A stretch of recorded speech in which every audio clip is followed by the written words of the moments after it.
Subscribe कीजिए 10th class गणित channel को और बेल आइकन को दबाइए लेटेस्ट वीडियो देखने के लिए।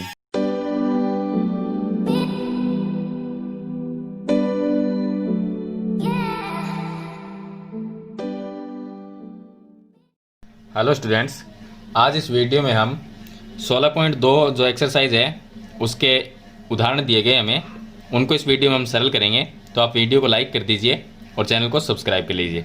तो सबसे पहले बात करते हैं इसके फर्स्ट उदाहरण की। इसमें दिया गया है कि एक बेलन के आधार का क्षेत्रफल। तो बेलन के जो आधार का क्षेत्रफल है वो है 154 वर्ग सेंटीमीटर। तो यहाँ पर हम लिख लेंगे कि आधार का क्षेत्रफल 154 सेंटीमीटर स्क्वायर। अब जो बेलन होता है उसका आधार का मतलब हो गया, बेलन गोल होता है, उसके दोनों पृष्ठ के ऊपर वृत्त होते हैं। तो आधार का मतलब हो गया वृत्त, और वृत्त का जो क्षेत्रफल है यानी इसको हम पाई आर स्क्वायर भी लिख सकते हैं, जो कि 154 दिया गया है। वर्ग सेमी है और ऊंचाई जो बेलन की है h, जिसको हम h कहते हैं, वो 21 सेंटीमीटर है। तो बेलन का आयतन ज्ञात करना है। अब बात करते हैं हम आयतन की। तो जो बेलन का जो आयतन है उसका फॉर्मूला होता है पाई आर स्क्वायर h, ये होता है। अब यहाँ पर हमारे पास में पाई का मान हम लिख सकते हैं 22/7, या अगर इस तरह से ना लिखें तो देखिए 22/7 नहीं लिखेंगे, क्योंकि पाई आर स्क्वायर इतना जो है इसका मान हमें पाई आर स्क्वायर का मान 154 यहाँ पर दिया गया है। तो हमें 22/7 और वो लिखने की ज़रूरत नहीं है। तो हम डायरेक्ट 154 इसकी जगह 154 लिख देंगे, क्योंकि ये क्या है, आधार का क्षेत्रफल है। और आयतन को हम इस तरह से भी लिख सकते हैं, आयतन बराबर आधार का क्षेत्रफल गुणा ऊंचाई। तो आधार का क्षेत्रफल 154 है, यानी पाई आर स्क्वायर का मान। तो पाई आर स्क्वायर का मान हमने लिख दिया 154, गुणा में इसके ऊंचाई जो है वो है 21। तो गुणा कर देंगे इसको 21 से। तो 121 से गुणा 21 से गुणा करेंगे इसको, तो इसका मान आ जाएगा हमारे पास में 3234 सेंटीमीटर क्यूब। आयतन क्यूब में होता है। तो सिंपल सा इसको आपको गुणा करना है, जो कि आधार का क्षेत्रफल दिया गया है। अब बात करते हैं वक्र पृष्ठीय क्षेत्रफल की। तो बेलन का वक्र पृष्ठीय क्षेत्रफल,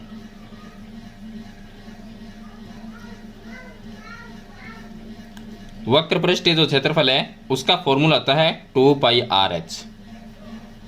अब इसमें हमें मान लिखना है। देखिए ये हो गई, इसमें r क्या है, इसमें त्रिज्या है, और h ऊंचाई। 2 और पाई का मान 22/7 लिखे। r यहाँ पर h का मान हमें क्वेश्चन में दिया गया है, लेकिन r जो है उसका मान नहीं दिया गया। पहले हम r का मान निकालेंगे। r का मान कहाँ से ज्ञात करेंगे, ये देखिए पाई आर स्क्वायर, यानी आधार का क्षेत्रफल 154 है। आधार का क्षेत्रफल का मतलब हो गया पाई आर स्क्वायर, क्योंकि बेलन के साइड के अंदर होते हैं वृत्त, और वृत्त का क्षेत्रफल है 154। तो वृत्त के क्षेत्रफल से हम त्रिज्या का मान निकाल सकते हैं। आर स्क्वायर बराबर 154 बटे में पाई गुणा में तो भाग में आ जाएगा, तो पाई का मान हो जाएगा 22/7, ऊपर चला जाएगा। 22 का भाग 154 में जाता है 7 बार। 7 को 7 से गुणा किया तो 49। आर स्क्वायर बराबर 49 और आर बराबर अंडर रूट में 49। तो आर का मान आ गया हमारे पास में 7 सेंटीमीटर। अब आर का मान भी है, एच का मान भी है, तो इसमें लिख देंगे 2 गुणा 22/7 गुणा में आर का मान लिखना है यहाँ से 7, और जो ऊंचाई है वो 21 सेंटीमीटर। ये 7 से 7 कैंसिल हो जाएगा, बाकी हम इनको गुणा कर लेंगे। तो देखिए, तो 21 को 2 से गुणा करेंगे, ये आ जाएंगे 42, और 42 को हम 22 से गुणा कर लेंगे, तो 42 दूनी 84। तो ये हो गया हमारे पास में 84, और 84 4, और ये 12 और 9, यानी कि 924। तो इसका आंसर आ जाएगा हमारे पास में 924। क्षेत्रफल ज्ञात किया है, तो सेंटीमीटर में दिए गए सभी मान, तो सेंटीमीटर स्क्वायर लिख देंगे। तो इस तरह से आपको उदाहरण नंबर 1 उसको सरल करना है। चलिए इसके बाद में उदाहरण नंबर 2।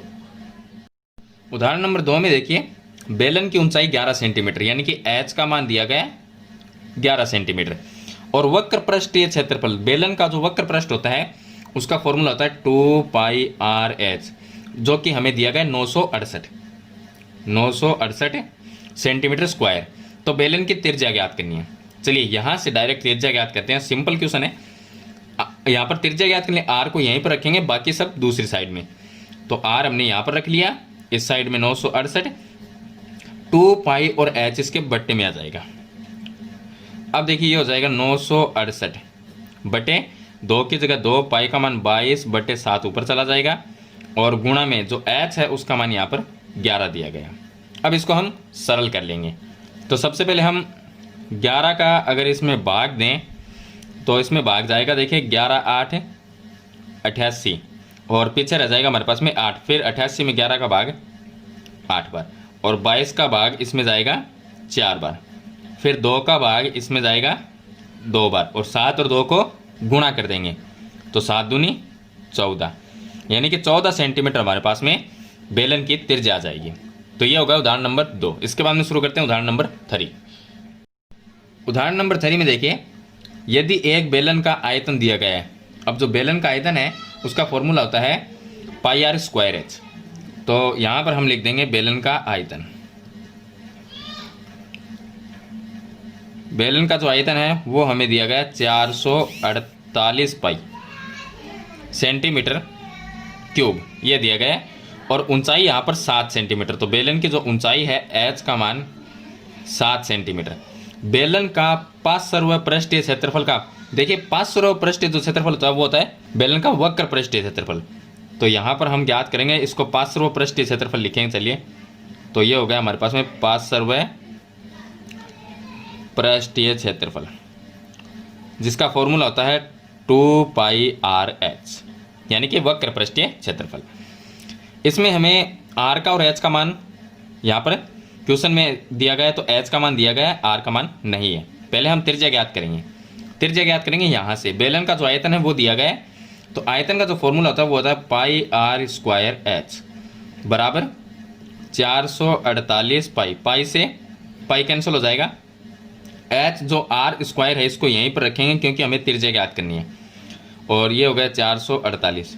इसके बट्टे में h आ जाएगा, जो h आएगा तो h का मान हम डायरेक्ट यहाँ से लिख देंगे। तो बट्टे में h होगा, उसकी जगह हम 7 लिख देंगे क्योंकि ऊंचाई 7 सेंटीमीटर। 7 का इसमें भाग देंगे तो यहाँ पर आ जाएगा हमारे पास में 7 छक होते हैं 42, पीछे रह गए 2, फिर आ जाएंगे 28 में 4 बार, यानी 64 आ जाएगा। तो r² बराबर आ गया 64। तो r बराबर हमारे पास में √ में 64, और 64 का रूट निकालेंगे तो आ जाएगा 8 सेंटीमीटर। तो त्रिज्या 8 सेंटीमीटर। अब निकालेंगे 5/7 पृष्ठीय क्षेत्रफल। इसमें हम 2 की जगह 2 लिखेंगे, पाई का मान 22/7 लिखेंगे, और r जो त्रिज्या है वो 8 लिखेंगे, और गुणा में ऊंचाई का मान 7 लिखेंगे। 7 से 7 कैंसिल हो जाएगा, बाकी को गुणा कर लेंगे तो 22 दूनी 44, 44 को 8 से गुणा कर देंगे तो ये हमारे पास में 8 चौक होते हैं 32। तो 32 का 2 लिखेंगे, हासिल 3 रह जाएगी, 8 चौक 32 और 3 35, यानी 352 सेंटीमीटर स्क्वायर। यह आ जाएगा 5/7 पृष्ठीय क्षेत्रफल। चलिए इसके बाद में शुरू करते हैं इसका उदाहरण नंबर 4। अब देखिए उदाहरण नंबर जो 4 है इसको हम सरल करेंगे। आपको ध्यान एक चीज़ का ये रखना है, कोई भी सूत्र है, फॉर्मूला है, उसमें ये चीज़ ध्यान रखो कि उसमें हमें कौन सा मान है वो क्वेश्चन में दिया गया है और कौन सा नहीं दिया गया है। जो नहीं दिया गया है पहले वो ज्ञात करेंगे, उसके बाद में फॉर्मूला लगा के हम क्वेश्चन को सरल करते हैं। तो यहाँ पर हमें दिया खोखले बेलन की ऊंचाई, यानी h का मान हमारे पास में 21। यहाँ पर ये डेसीमीटर है, तो डेसीमीटर को हम चेंज करेंगे सेंटीमीटर में। तो यहाँ पर हम डेसीमीटर है ये दिया गया है, और इसके बाह्य व्यास व अंत व्यास क्रम से 10 सेमी और 6 सेमी है।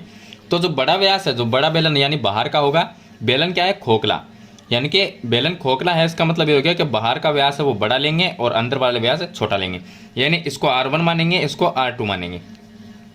तो बाह्य जो त्रिज्या होगी, जो बाह्य व्यास है, बाह्य व्यास हमारे पास में जिसको हम R1 से लिखेंगे वो हो जाएगी 10 सेंटीमीटर, और जो अंत व्यास है, सॉरी यहाँ पर R1 नहीं लिखना क्योंकि R1 त्रिज्या होती है, और अंत जो व्यास है वो है 6 सेंटीमीटर, यह दिया गया।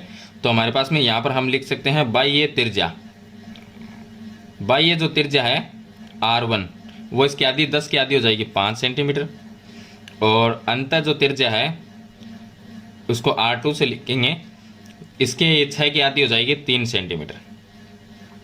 और बेलन का आयतन ज्ञात करना है। बेलन का कौन से बेलन का? खोखले बेलन का। एक तो बेलन वो है जो पूरी तरह से ठोस है, और एक बेलन है खोखला। आपको अलग अलग इसके फॉर्मूले मिलेंगे जो आपको बुक में लास्ट में मिल जाएंगे, बीच में भी इसमें दिए गए हैं। अब खोखला जो बेलन है उसका आयतन हमें ज्ञात करना है, तो हम लिखेंगे खोखले बेलन का आयतन। खोखला जो बेलन है इसका आयतन ज्ञात करने का फॉर्मूला है हमारे पास में, वो हम लिखेंगे। तो सबसे पहले लिखना है आपको पाई, ब्रैकेट में R1 का स्क्वायर माइनस R2 का स्क्वायर और गुणा में इसके ऊंचाई यानी h। यहाँ पर हम त्रिज्या हमने यहाँ पर हमारे पास में है और ऊंचाई जो है, अब देखिए यहाँ पर सभी सेंटीमीटर में और ये है डेसीमीटर में। डेसीमीटर को सेंटीमीटर में चेंज करने के लिए हम 10 से गुणा करेंगे। तो यहाँ पर हम 21 को 10 से गुणा कर देंगे तो ये सेंटीमीटर में चेंज हो जाएगा, तो ये आ जाएगा 210 सेंटीमीटर ऊंचाई हो जाएगी इसकी। अब यहाँ पर मान लिखेंगे पाई का मान 22/7, बाकी R1 कितना है हमारे पास में 5 है तो 5 का स्क्वायर लगा देंगे, माइनस R2 का मान 3 है तो 3 का स्क्वायर, गुणा में जो ऊंचाई आएगी वो आएगी 210। 7 का भाग 21 में जाता है 3 बार, 1 0 यानी 30 बार जाएगा 210 में। बाकी को हम सरल कर लेंगे तो ये हो गया हमारे पास में 22 और इसके गुणा में हम चलिए इसको ब्रैकेट में रखते हैं। तो 5 का स्क्वायर 25 माइनस 3 का स्क्वायर 9 और इसके गुणा में 30, तो ये हो जाएगा हमारे पास में 22 गुणा 25 माइनस 9 कर देंगे तो ये आ जाएंगे 16 गुणा में 30। सभी संख्याओं को गुणा करना है और इसका आंसर लिखना है, तो मैं डायरेक्ट इसका आंसर लिख देता हूँ, वो आएगा 10,560 सेंटीमीटर क्यूब। यह हो जाएगा हमारे पास में उदाहरण नंबर 4, जिसमें हमें खोखले बेलन का आयतन ज्ञात करना है। इसके बाद में शुरू करते हैं हम उदाहरण नंबर 5।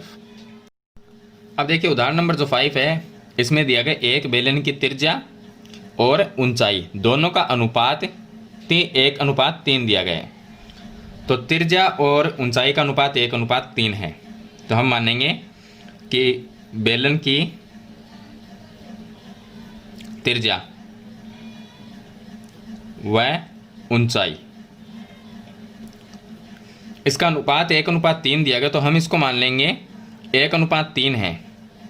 तो हम क्या करेंगे, इसके पास में x लिख देंगे ताकि हम त्रिज्या और ऊंचाई है वो ज्ञात कर सकें। यदि बेलन का आयतन दिया गया, अब बेलन का जो आयतन है उसका फॉर्मूला होता है pi R square H. Pi R square H का मान है 3234। 3234। बेलन का संपूर्ण पृष्ठीय क्षेत्रफल ज्ञात करना है। अब बेलन का संपूर्ण पृष्ठीय क्षेत्रफल ज्ञात करेंगे, लेकिन उससे पहले हम यहाँ पर ऊंचाई हमारे पास में नहीं दी गई है, अनुपात दिया गया है और त्रिज्या है वो भी नहीं है। तो यहाँ पर हम क्या करेंगे, पहले देखिए यहाँ से हम मान ज्ञात करेंगे। मान इस तरह से ज्ञात करेंगे, यहाँ पर हमें ऊंचाई का मान भी ज्ञात करना है और त्रिज्या का भी ज्ञात करना है। तो हमें आयतन जो दिया गया है वहाँ से हम ऊंचाई का और जो त्रिज्या है उसका मान ज्ञात करेंगे।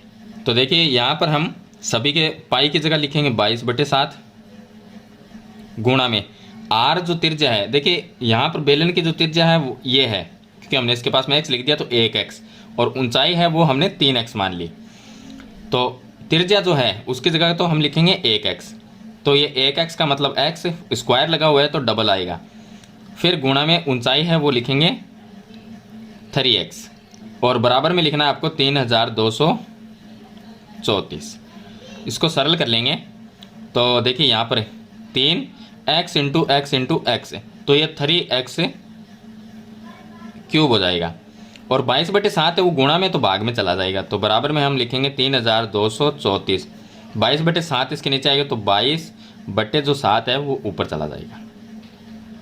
अब इसको हम सरल कर लेंगे, तो इसमें अगर 2 का भाग दिया तो 11 आया और इसमें 32 में 2 का भाग जाएगा 16 बार और यहाँ पर है 34, इसमें जाएगा 17 बार। अब इसमें 11 का भाग देंगे तो 11 का भाग इसमें चला जाता है 16 में जाएगा 1 बार, फिर 5 और 1 51 हो गए, तो 4 बार जाएगा 44। उसके बाद में 44 और यहाँ पर 51 थे हमारे पास में, तो 6 और 1 7 रहेगा, 7 और 7 77। 77 में जाएगा 11 का भाग 7 बार। अब यहाँ पर आ जाएगा हमारे पास में 3x क्यूब बराबर 147, इंटू में ये 7 भी रह गया तो 7।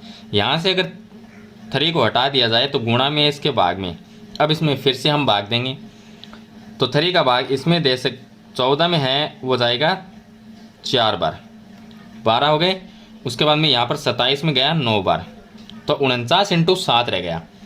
ये आ गया हमारे पास में 49 इंटू 7, और 49 को हम लिख सकते हैं 7 इंटू 7, तो ये आ गया एक्स क्यूब बराबर 7 इंटू 7 इंटू 7। इस तरह से 49 को हमने गुणनखंड में कन्वर्ट कर दिया।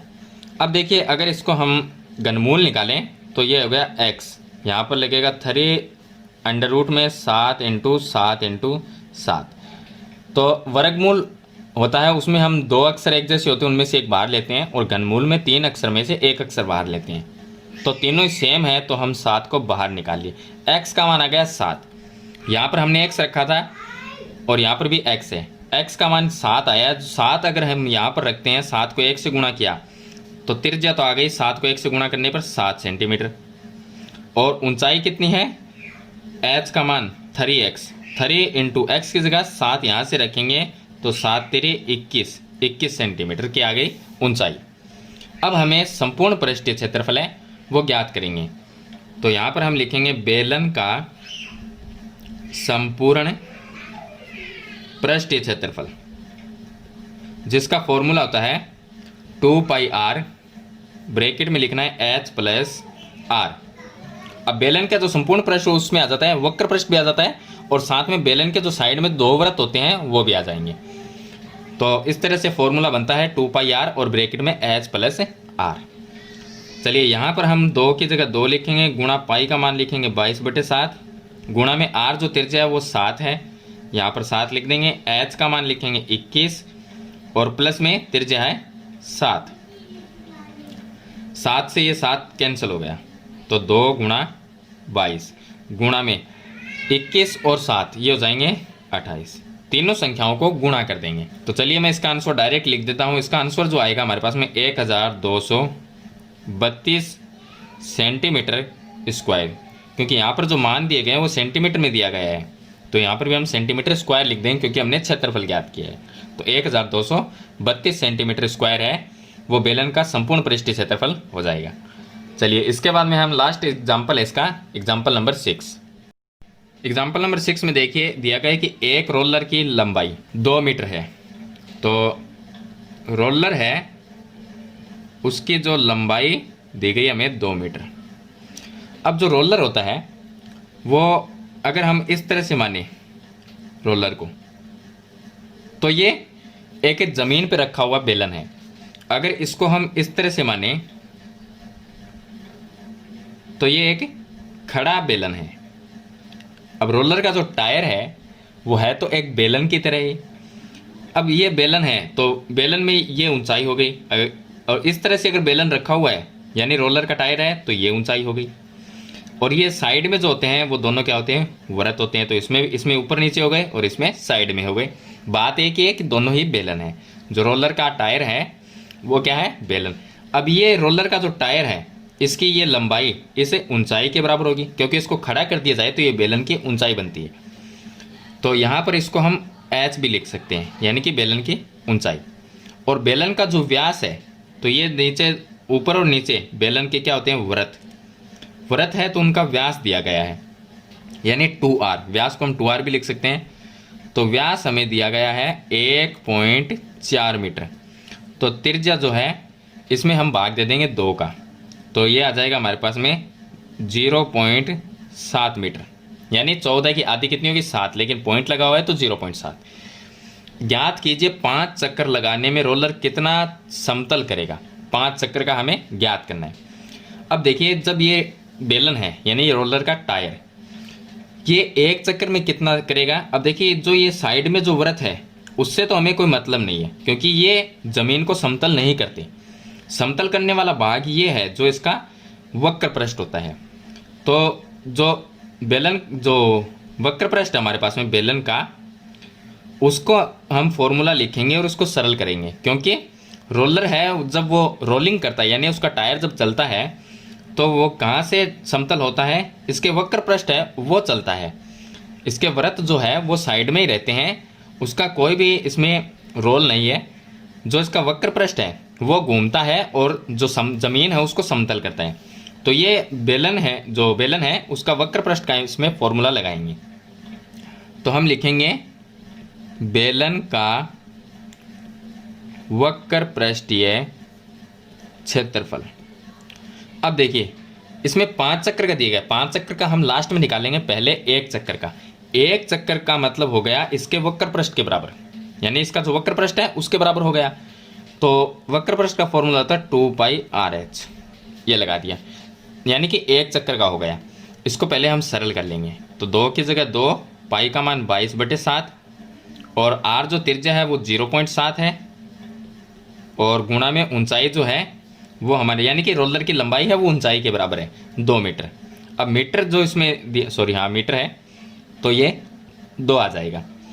इसको हम कन्वर्ट करें थोड़ा सा, तो ये 2 गुणा 22/7 गुणा, इसको लिख सकते हैं 7/10, पॉइंट हटा दिया, गुणा में 2, ये इससे कैंसिल हो जाएगा।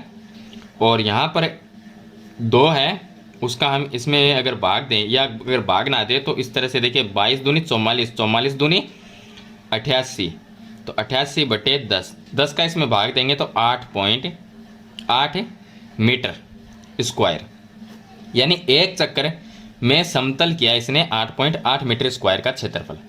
तो 5 चक्कर में कितना करेगा, तो हम लिखेंगे 5 चक्कर में क्षेत्रफल कितना हो जाएगा, कितनी दूरी यानी कि कितना क्षेत्रफल समतल करेगा। तो 5 को एक चक्कर में ये है, तो 5 चक्कर में इसको 5 से गुणा कर देंगे, तो 8.8 गुणा 5, ये हो जाएगा 8 पंजो 40 और हासिल 4 रहेगी, फिर 40 हो जाएगा और 4 44 और एक अक्षर बाद में पॉइंट लगाएंगे, एक अंक बाद में, तो सिर्फ रह जाएगा हमारे पास में 44 मीटर स्क्वायर, यानी 5 चक्कर में 44 मीटर स्क्वायर क्षेत्र है वो ये समतल करेगा। तो ये हो गया इसका उदाहरण नंबर 6। लास्ट उदाहरण था 16.2 एक्सरसाइज है, उससे पहले दिए गए हैं 6 एग्जाम्पल। तो मैंने आपको सभी स्टेप बाय स्टेप बताए हैं। फिर भी आपको कोई प्रॉब्लम है तो मुझे कमेंट में ज़रूर बताएं। आज के वीडियो में इतना ही, मिलते हैं नई वीडियो नए टॉपिक के साथ, तब तक के लिए थैंक यू।